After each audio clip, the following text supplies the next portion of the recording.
Surveiller le réseau de contrôle lorsque les démons sont arrivés, leur invasion n'a pas été un coup soudain, mais une marée lente et mesurée qui s'est étendue sur 2 siècles. Leurs vagues ont déferlé sur le rivage en 1819, 1919 et 2019, chacune plus insidieuse que la précédente, tissant un filet de domination de plus en plus serré. Chaque coup historique a été soigneusement orchestré pour vider l'esprit humain de sa substance et assurer la domination sur ce qui restait de la véritable liberté. La première vague, en 1819, a brisé un royaume ancien et éclairé qui avait perduré pendant d'innombrables générations. Des armes sophistiquées, froides, impitoyables et dévastatrices ont anéanti de vastes pans de la population, épargnant toutefois les grands monuments du savoir et de la culture.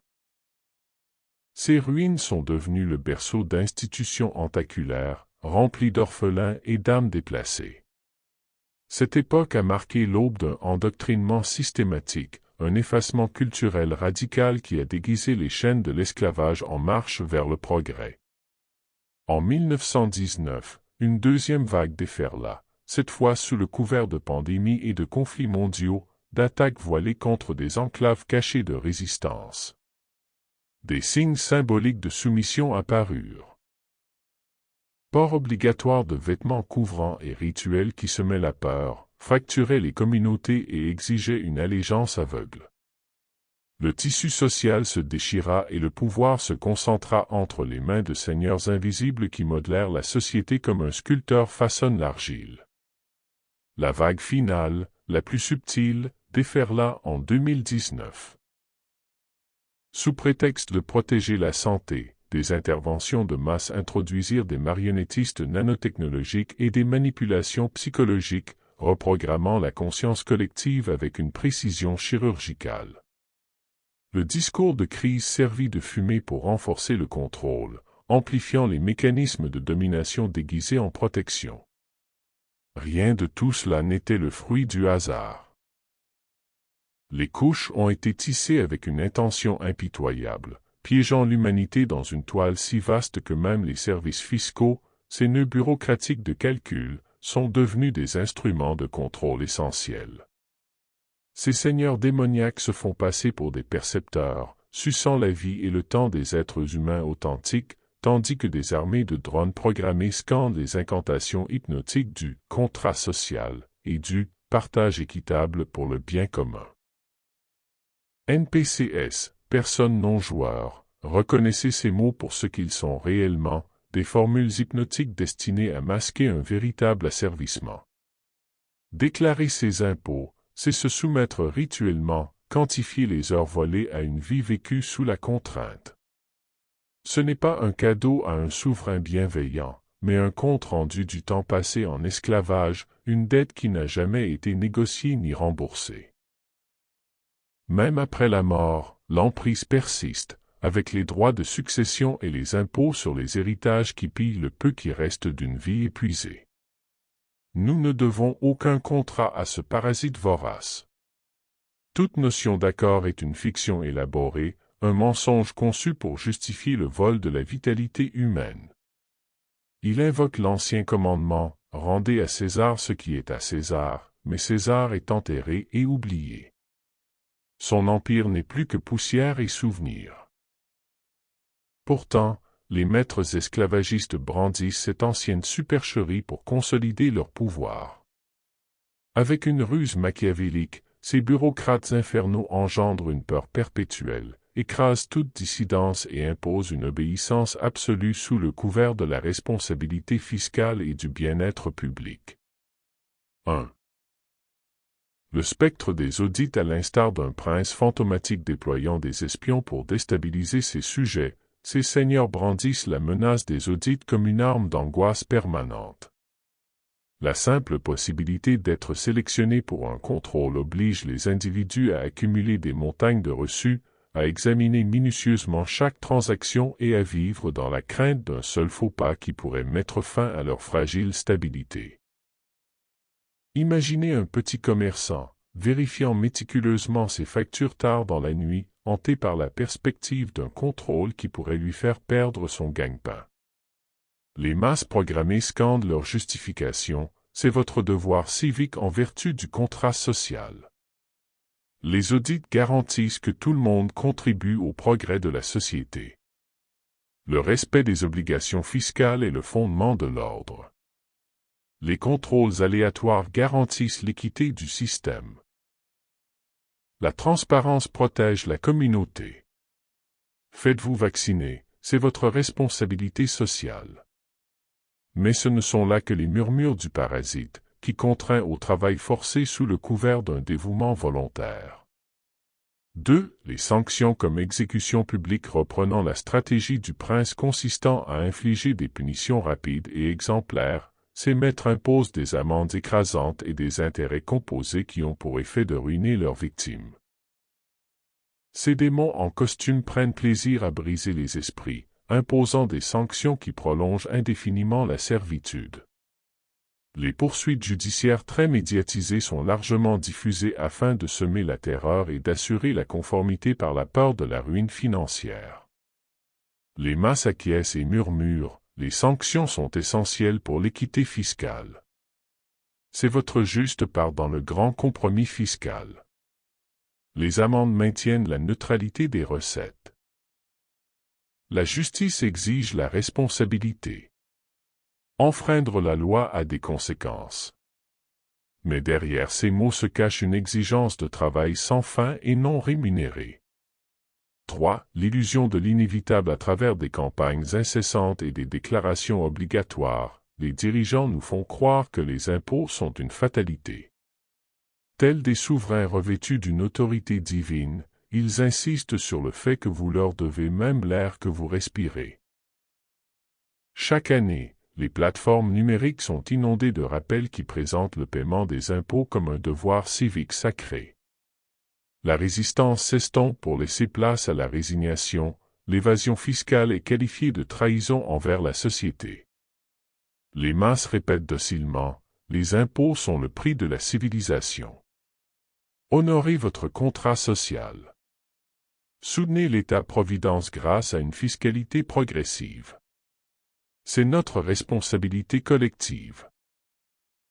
L'évasion fiscale menace la cohésion sociale. Un mythe de contrat mutuel obscurcit la vérité, le temps volé est présenté comme un échange volontaire. 4. Surveillance et informateurs adoptant des réseaux machiavéliques d'espions, les dirigeants déploient une surveillance numérique et encouragent les informateurs. Les communautés se dissolvent dans des réseaux de suspicion et de trahison, tandis que des exécuteurs démoniaques se régalent de la division. Imaginez des voisins qui se dénoncent mutuellement pour des remarques chuchotées ou des revenus non déclarés. La paranoïa devient un compagnon constant, les liens de confiance s'érodent. Les masses rationalisent, la surveillance favorise la transparence. L'intégrité fiscale dépend de la vigilance. Combler les lacunes protège l'équité.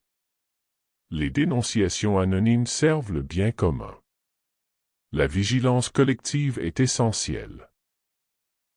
Mais ce qui est présenté comme de la transparence n'est qu'une confession forcée d'une vie volée, qui s'étend même au-delà de la mort.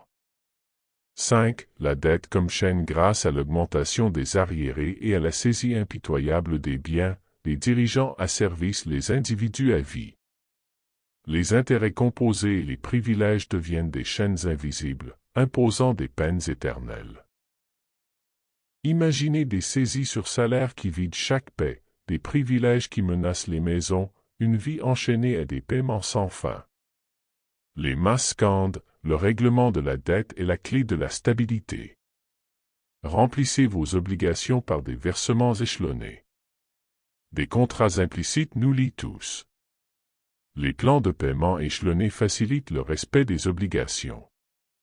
L'ordre économique dépend du remboursement.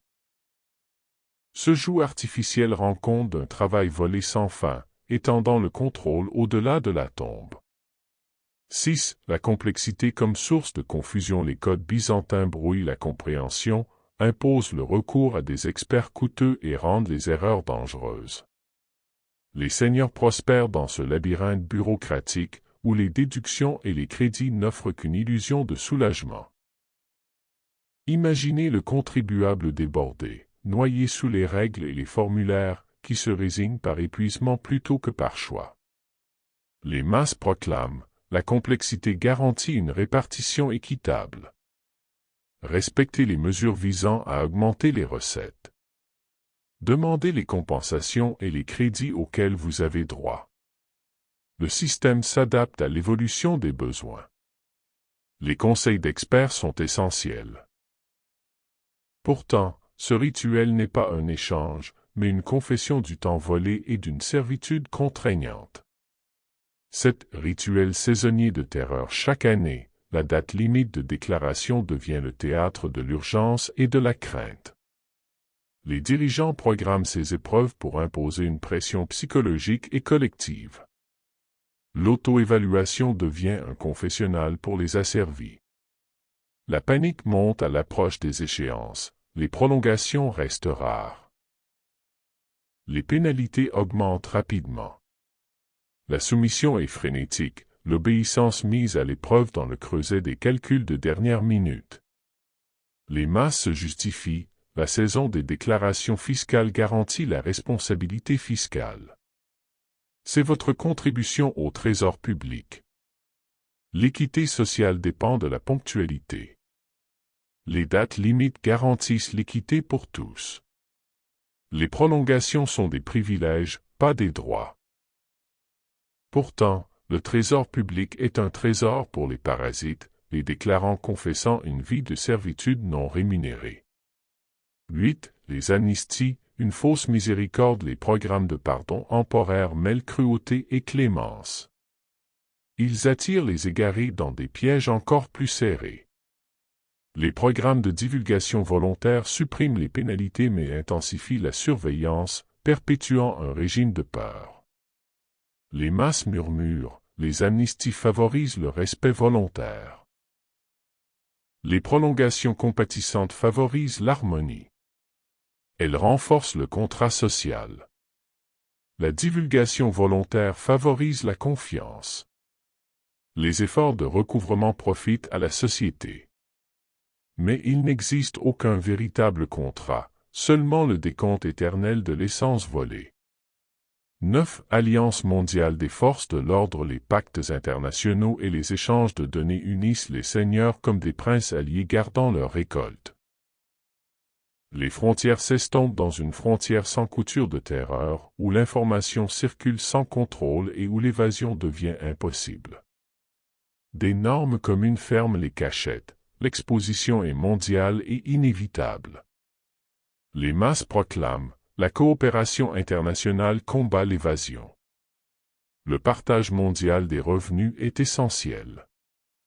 La suppression des niches fiscales offshore garantit l'équité. La coopération renforce la souveraineté fiscale. L'application transfrontalière protège les contribuables. Pourtant, ces alliances tissent des réseaux toujours plus serrés pour réclamer le temps et la vie volée. Pour se libérer de ces toiles parasitaires, il faut d'abord ôter le voile de peur qu'ils ont si méticuleusement tissé. Reconnaissez que leur pouvoir ne prospère que lorsqu'ils rencontrent la soumission et la crainte. Le courage naît de la prise de conscience, la connaissance est la lumière qui dissout les ombres. En refusant d'accepter leur contrat fabriqué de toutes pièces et en reprenant possession de son temps et de son essence, l'emprise de ces démons s'affaiblit. La peur est leur monnaie d'échange, rejetez-la et voyez leur domination s'effondrer comme poussière dans le vent. Restez ferme, car aucun parasite ne peut lier un esprit qui se sait libre. Sirius B.